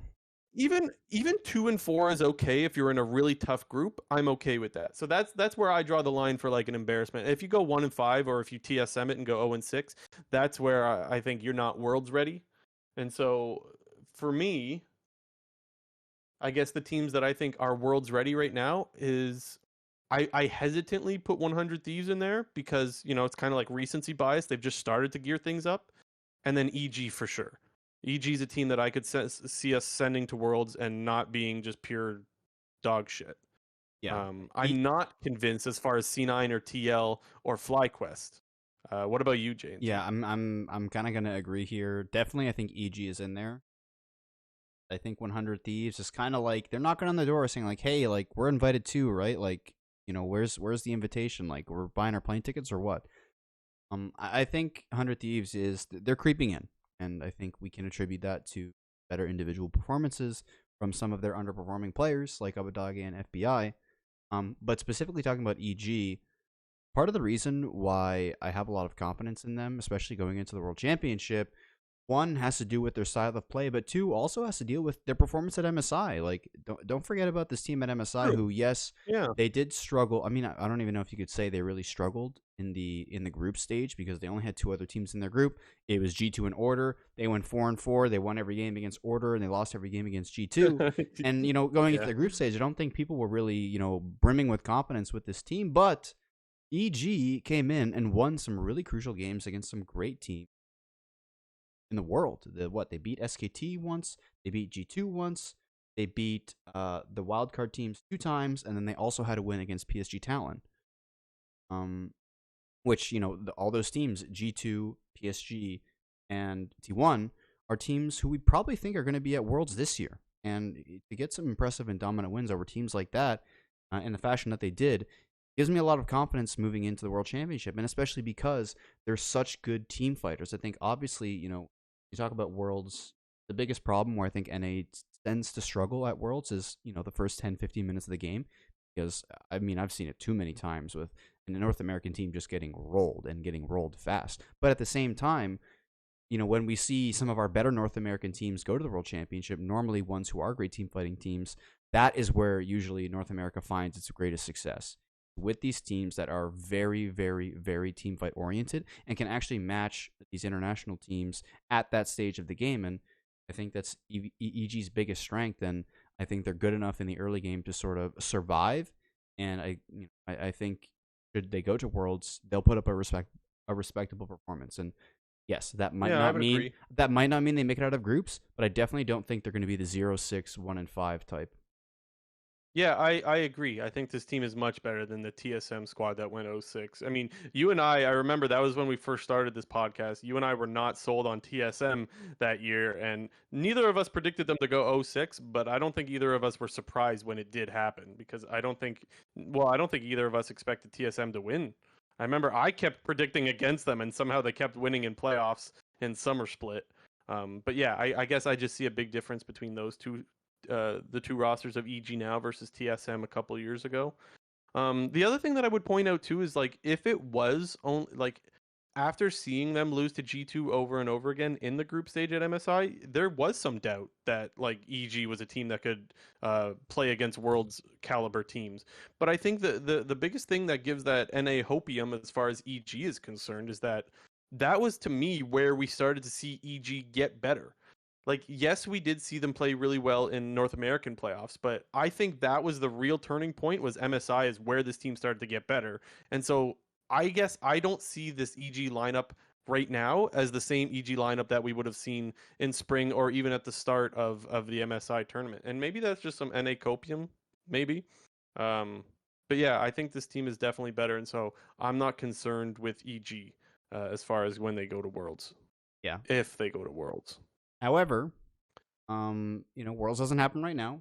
Worlds happens, after Any the other season is any other concluded. teams for you though? Any other Oh, no, teams no, for you that no, are no, world no. ready?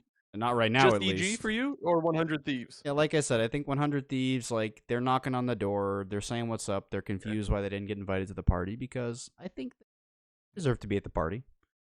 Yeah, and TL is the team that should obviously be ready, but they're just not. And Yeah. then C9, I don't think they're expected to be ready yet, but they're like we said earlier in the episode, they're running out of time. And I'm sorry, FlyQuest, but I don't think Philip would be.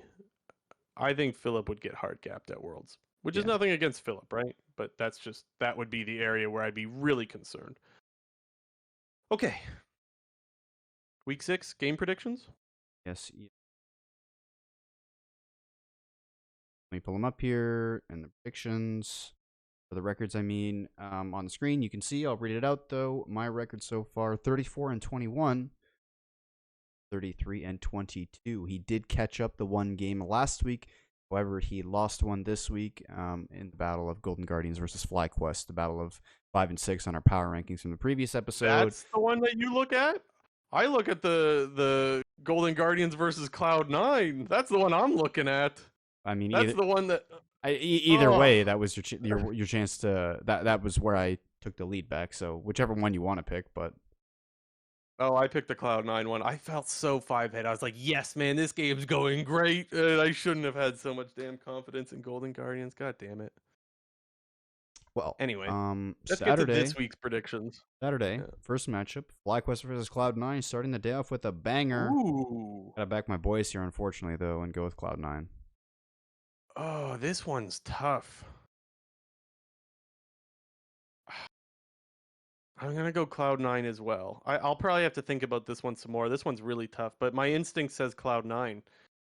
That one's a close one. FlyQuest beat Cloud9. My heart says FlyQuest. My brain says Cloud9. Next up, Dignitas versus 100 Thieves. Man, Dignitas, I'm sorry, you're getting a pounding here. You're gonna be on 10 losses. But wasn't it Dig last split that like 100 Thieves couldn't beat? Wasn't it? Yeah, yeah. I think it was. Yeah, I'm still not taking Dignitas, but 100 Thieves. But that would be interesting if 100 Thieves beats EG and then the next weekend loses to Dig. That'd be something. After that, we have TSM versus Team Liquid. Team Liquid. Uh-huh. Fourth match, Golden Guardians versus CLG. Blue Jay. Deal. You're sticking with Golden Guardians or Oh what? shit, man. Oh shit. I'll go down with the ship. I'll go Golden Guardians. Okay. That I makes think it would also suck if we did all the exact same predictions as well. It makes me feel a little bit easier about taking Golden Guardians, but I can say I do think there's a good chance Golden Guardians wins this game. yeah, that makes So may as my well. And then if I'm wrong, I get to flame them again next week. So okay, go Golden it Guardians. makes my decision easier to take CLG. Last game Saturday, Evil Geniuses versus Immortals.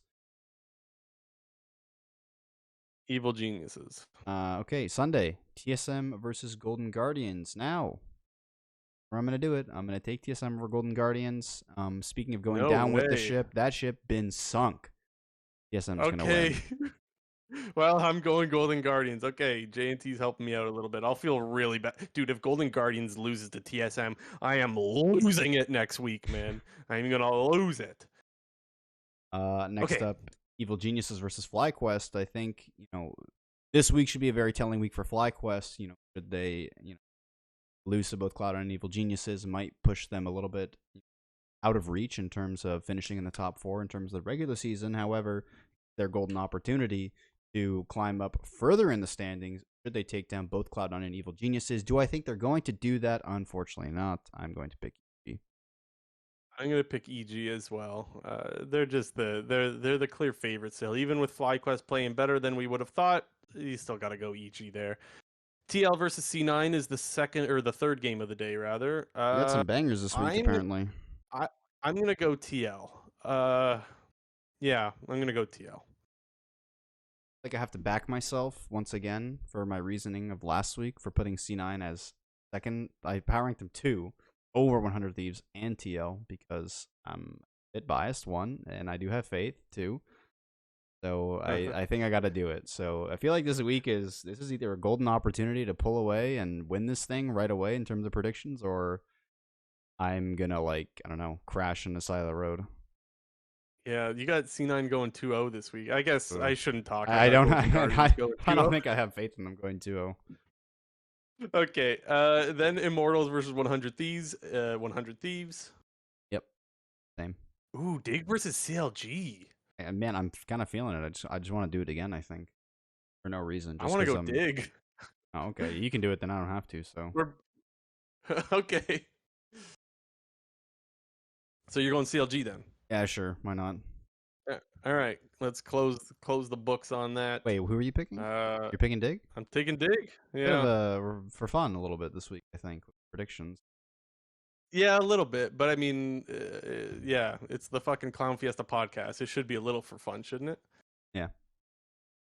Okay, let's get to quick news. Let's get to quick news and then close out the show. Yeah, we got a little chunk. First up, Worlds. Finally, we I got know it. the I'm days of on the it. World Championship. Let's. Yeah, holy shit. Take your freaking time, Riot. Why don't you? Anyway, play-ins September 29th to October 4th. That's the Mexico City ones. Groups October 7th is to 10th is week 1.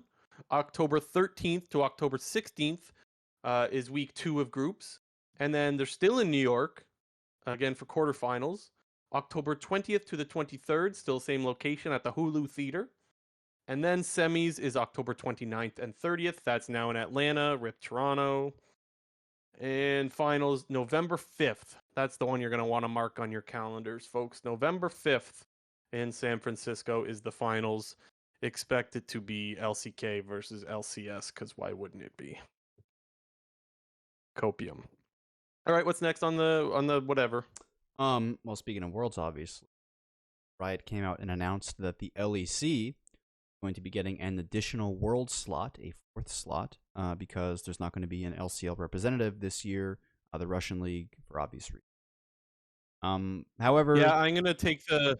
Oh, go ahead. oh well, I mean, I was going to say, there was a little bit of talk when this was announced to, some people would have said like, oh, like why not give the LPL or the LCK a fifth seed, because those are obviously the more competitive regions, and it could be a bit better, or why not even give the PCS or the VCS an extra seed, and they should be sort of given a chance to prove themselves on the same level as other major regions such as the LEC and the LCS. But I think this is probably the best outcome, the LEC getting a fourth seed. One, because Europe has obviously been a fairly strong region internationally, but two, kind of looking at the landscape of the LEC, the LEC is kind of up in the air right now. Like there's a lot of good teams. There's not a lot of great teams. There might be, maybe you could call Mad Lions the only great team. But however, you have a ton of teams in the mix with Mad Lions, Rogue, XL, G2. But you have teams like Fnatic and Vitality who are struggling. But with that extra seed, we could see a miracle run happen from any of those teams. And I think them getting that extra seed will make the LEC season in general more exciting. I've been watching all of the LEC games. I think it's definitely deserved for it to go to LEC. The NA bias in me is kind of like, man, wouldn't it have been sick if like NA could have played EU for it? And like, yeah, but also like, I don't know about how practical that is, because then you gotta have more games. Like Worlds is already a long freaking tournament, man. You don't really need more games. That would have been hella hype though. If you could have seen like the regions battle it out for it. But if we're being realistic, LEC deserves that spot. They're the better region. So yeah, like Lamau LP says in the live chat too, says he's fine with it going to the LEC. It's the reasonable / fair choice. I agree. Alrighty, and next up, Oh wait! Did you see the take from Hysterics, the LPL caster? No. Did you see the tweet about that? What did he say? He's like, I think the LPL should get a fifth seed before NA gets 3, which is like, no, man, that take is so shit. Raz and Mark Z were all over it right away, just kind of saying like, yeah, LPL fourth seed has to do more before, because like the LCS third seed has historically actually had success, believe it or not. Yeah, I mean, I So, do yeah. I do think the data on that is a little bit skewed, because Cloud9 was often Yeah, the it's third skewed. seed. But it's also skewed for the LPL fifth seed this year. Like, don't get me wrong, LPL always does have a lot of good teams, but like, I feel like this year is more of the argument to have like a fifth LPL team, whereas like I don't think that would always be applicable to like every year. You know what I mean? Yeah, I mean, what I will say, or I guess you mentioned that LPL, fourth seed has to prove themselves more, like rather than NA third seed, because like if NA lost a seed in the LPL seed, I'm kind of on point with that argument. Like the LPL fourth seed doesn't necessarily like stomp the competition anyway. Like I'm trying to think of like Yeah. the LPL season 10, it was LGD, and they almost didn't make it out of play-in, and they didn't really do a whole lot in the group stage. They were third in that group with TSM, Fnatic, and Gen G. I don't remember who the LPL fourth seed was last year. I'm trying to think Who right was now. it? I can't Lamau even. LP will tell us. Come on, Lamau LP. This is you, man. Who was the fourth seed at LPL? I think the stream's a little bit delayed, like not very Yeah, delayed. maybe, He'll but get to it. I mean, He'll get to us in like I'll just look at it real quick. I imagine it's like some epic team. I know EG. LNG. Okay, I mean, Thank yeah, you. they were pretty good, but I mean, once again, like they didn't even make it out of groups anyway. Obviously they had a difficult group. That was like the whole. That was the dream group where they had the 3-3 4-way tie, and they had to play like 3 tiebreaker matches. So, I mean, I think the point still stands that the LPL has sort of more to prove than North America does in terms of gaining or losing a seed, but the way that they did it, I think is fine. Yeah, I agree. Ale had a pretty good tournament, if I remember right. Maybe it was just play-ins that Ale had a good tournament. I remember being impressed with him, but it's been so long now I don't fully remember. Anyways, that was just a tweet that Hysterics put out, and he ended up deleting it later because I think he realized like, oh shit, kind of not really giving respect to NA. You know what it felt like? It felt like one of those He deleted his tweet. dump. Yeah, Cringe, it man. felt like You one of gotta those back classic. yourself. It felt like one of those classic dump on NA, dog pile on NA tweets, which it's getting old, man. Like we all know North America is not as good as the other major regions. We get it, man. We get it. But I anyway. mean, it would have been better if he like came out and actually had some sort of evidence to sort of back that up. But like I said, it's Well, that's why unfortunately, I think he deleted it. I think yeah, that's why he deleted yeah. it. I mean, maybe it's a bit idiotic, but whatever. Yeah, he didn't. I'm sure his intentions weren't bad. It was more just he's excited about the LPL this year because there's a lot of competition towards the top of the LPL. So I get where he's coming from. It just felt like it was a little bit brain off when considering that the LCS, even though everyone likes to say it's pure dog shit, it's still not as bad as people want to think it is.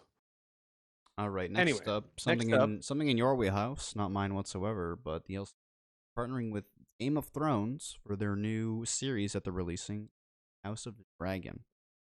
it just seems like such an obvious like League of Legends Dragons, Game of Thrones Dragons. They're coming out with a new show. It's a good partnership. It's smart. I think it's like duh. What is this like new Game of Thrones Honestly, show even supposed to be? it's supposed to be like a prequel. Oh, a I prequel. guess you never Okay, saw the show, right? You I've never saw the watched show, so like like, half a season. oh, well, yeah. Anyways, it's a prequel to like the Dragon House, if that helps you at all. It doesn't, That's but as far as I know. I guess League of I don't Legends even has know that much dragons, about it so myself. we'll Yeah, take it. I don't even know much about it myself. All I know is like I liked Game of Thrones, which I know people love to shit on Game of Thrones because yeah. Anyways, I liked it. And I didn't even know that this show was a thing. So I was like, wow, LCS actually helping, promote a show. Yeah, I mean, I Uh, guess I guess what to expect. I would maybe like look out for the Game of Thrones little banners, this map, because they yeah, have when those someone gets banners for soul. sponsorships and shit. Yeah. Yeah, it's gonna be some The thing that sponsorship I'm thing. excited about, the thing that I'm excited, I'm well, I guess I don't know if I should be excited about it is I think that if you go to the LCS with this sponsorship idea, this feels so natural to go with all of Riot, but also TFT is doing like a huge dragon set thing right now. It seems so obvious to me that they should also partner with TFT for something like this, although I don't know if they will. But for set 7.5 or whatever, I think that seems like an automatic match, if you will. But I mean, I have no reason to believe that they do have a partnership. I just think it would be cool. To be determined, though. Next up, Sven Skaren. We've talked about him a couple times now in our quick news segments, but he secured the bag. He's got the green card. Tweeted out a gif of Joe Biden, like some eagles flying behind him, saying like secured the visa, something. So that was pretty funny. Can't But pretend. I can't pretend that Sven Skaren looked amazing when he was last in the LCS, but like we need another personality like that. He's great. He's so funny, man. yeah, I hope he's on the Love team the next year. live evil stuff. Love the live evil stuff from Sven Skaren. You know But what? Bold statement right now, right here, right now. He's gonna be is on it that TSM bold? next year. Oh, that would be Let's just something. say Spica leaves and he goes back to TSM. I don't know. That's my bold prediction right now. Okay, I like it. Last up, the LCK stuff, dude. Okay, maybe you know more about it. I don't know much about this thing, and I was like, "Oh, sweet, they're talking about it on Hotline League tonight. I can learn a little bit about this." And then Travis and Mark were like, "Yeah, we don't know that much about it." I'm like, "Okay, well, shit." Well, I So guess tell us what you know, JNT 250. yeah. I don't want to go down the rabbit hole too far, and I don't want to spend an absurd amount of time talking about this, but the LCK before their games last night, they released a press conference where they introduced three new policies and or systems that they're implementing for next year. And there's three of them, but the obvious one that I think is the biggest one, and I think drawing the most interest, was this first one called the Rookie Development Clause. I'll put it as they said it in their own release that they came out with, this LCK system designed to officially appoint and manage agents that represent the players. And like I said, I don't want to go too far down the rabbit hole, but I'm going to read out a little bit what they said about it. It says, Rookie Development Clause is a system that allows teams to safely develop new players while guaranteeing opportunities for a stable career development of new players. It's for players with less than one split of experience in the LCK or less than one season of experience in a foreign league. Eligibility is achieved when a player has played more than 50% of the total LCK CL games of one split, or 25% of total LCK games. And what does that mean? It says when those conditions have been met, where an LCK team signs a rookie player who hasn't been playing in a foreign league for longer than 1 year and plays the required minimum of 50% of the Challenger League games or 25% of the LCK games, they then are given the option to extend the player's contract for 2 years. And so it's basically where the teams have now been given the power to extend this player's contract when these conditions are met. And it was obviously met with a lot of backlash, this point specifically, because people were kind of given the idea, or have thought about it, where teams can sort of put players in contract prison. Because in a world where a bottom tier LCK team signs a young player, they end up playing in the Challenger League, or if they play in the main league, once they meet the required games, the team is then given the option to extend that player's contract. And while the contract extension, it can seem, all bad, it's not all bad because it gives the players, salary. It's a minimum 25% increase in their salary from the previous year. I think I'm reading that right. I just want to make sure I have that. Yeah, the player is guaranteed a steady salary increase and continuous playing time during that contract period. However, people were really making the point that these young up and comers in the LCK, their own teams can sort of keep them. Like they really have lost autonomy and being able to go negotiate with teams and sign with other teams that aren't the teams they're already on right now. So that first one was, I think, the Yeah. biggest one that people were having a lot of discussions about on Twitter, because it's really taking power away from players and giving it more towards in the teams, which to a lot of people seem very problematic. My hope with all of this, since again I don't have a full understanding of it, my hope with all of it is that this isn't something that's rushed on the players. I hope that there's time for discussion to go back and forth on this, so that there is like all parties can decide, is this fair for the players or not? Well, just Because it I'm gonna feels interrupt you like, right there, because go for it. I don't think that's the case, because they said that these are things they're implementing for the start of this like next off season. It says Yeah. the rookie So that, development clause and the LCK agent certification will be active starting this year's off season. and see, that's where I was gonna say is it feels like they're rushing this on players. That's what I was going to say next. Was like, I hope that it's not something like, because that's what it feels like, and so apparently, yeah. I guess there's still a little bit of time for the off season to happen, so maybe there is some, hey, maybe we shouldn't do this. That happens if it in fact is not what the players want, which it definitely sounds that way. Um, I don't know, what can you do. The one example that was brought up on Hotline League tonight was Berserker. Maybe he would still be on T1 or something. Which I was like, oh, okay, that sounds like something that could have happened. Yeah, I mean, But to anyway, me, it seems like one of these things that sounds good in theory, because one, if you are one of these rookie players who is eligible for this, I mean, it comes with a steady salary increase and guaranteed playing time. However, that could just mean you're stuck on a challenger team for 2 years if the team decides to exercise, this new policy. Which, if you're an aspiring young player in the LCK or the LCK Challengers League, it could make climbing the ranks a lot more difficult unless you're one of these like godlike prospects. yeah. It kind of hurts I say average Joe, but like I don't mean like average Joe, because like all the LCK players are like insane relative to the rest of the world. But your more average players, it might be more difficult and more strenuous to build your way up than you previously could.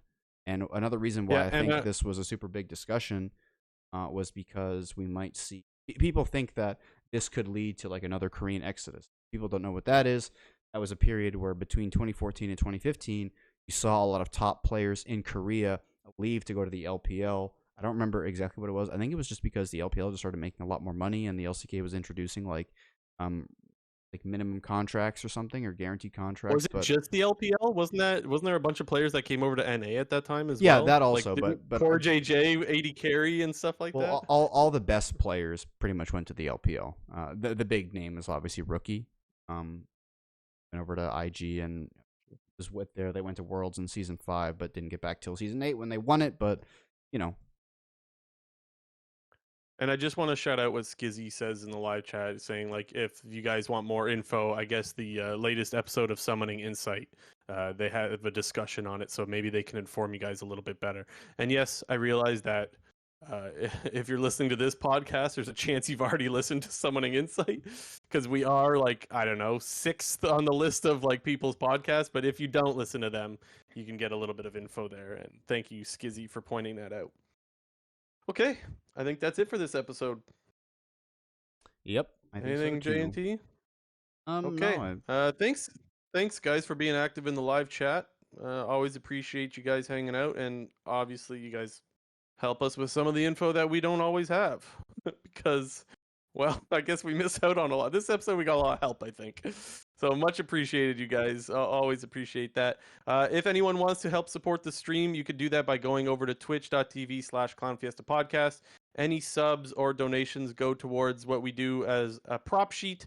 We're either going to do it at the end of Summer Split or at the end of Worlds.